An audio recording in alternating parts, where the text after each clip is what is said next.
The Italians have a great phrase. It's la Dolce Vita. It means the good life.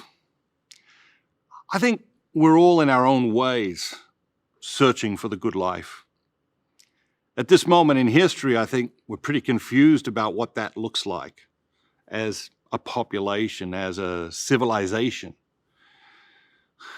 What is the good life? I think a lot of people associate the idea of a good life with pleasure and possessions or prosperity or things like that.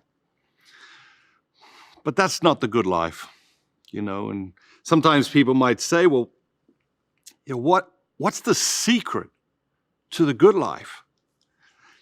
And really, there's no secret to the good life. The key to the good life, the center of the good life, the essence of the good life is goodness itself. You can't have a good life without goodness. And yet, we seem to have switched our focus away from goodness. We seem to have switched our focus away from doing good and being good. The reality is that when you're doing good, you know you're doing good. It's not a mystery. It's not a secret.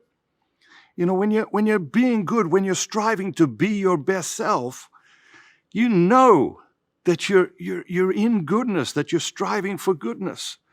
When you place goodness at the center of a day or the center of a project or the center of a relationship, you know about that. And so if we really want to live the good life, la Dolce Vita, we have to rediscover goodness itself. We have to place goodness itself back at the center of our lives, back at the center of our society. And people will say, well, you might think one thing is good and I might think another thing is good. Maybe. Might be true in some things, but it's not true when it comes to goodness. For thousands of years, long before Christianity even existed, virtue was celebrated in every culture.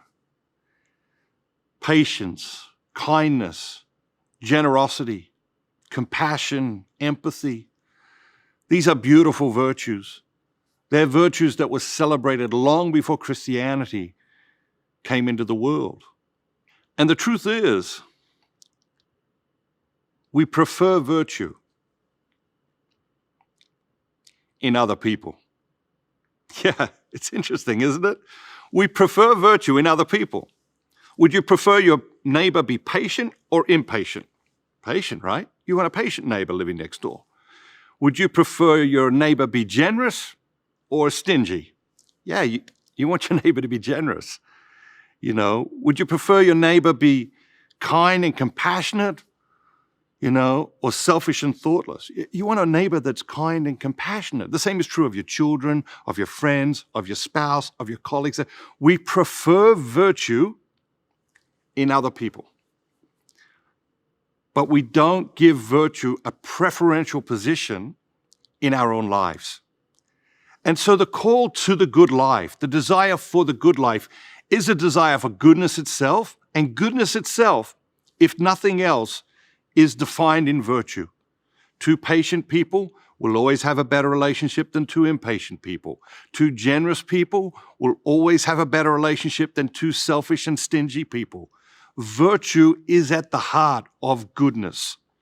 Virtue is at the heart of goodness. And so if we want to have the good life, we want to return to the good life, it has to be a return to virtue.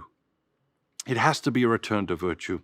And as we return to virtue, something else happens. It's like an alchemic reaction. As we return to virtue, we see an explosion of joy in our lives.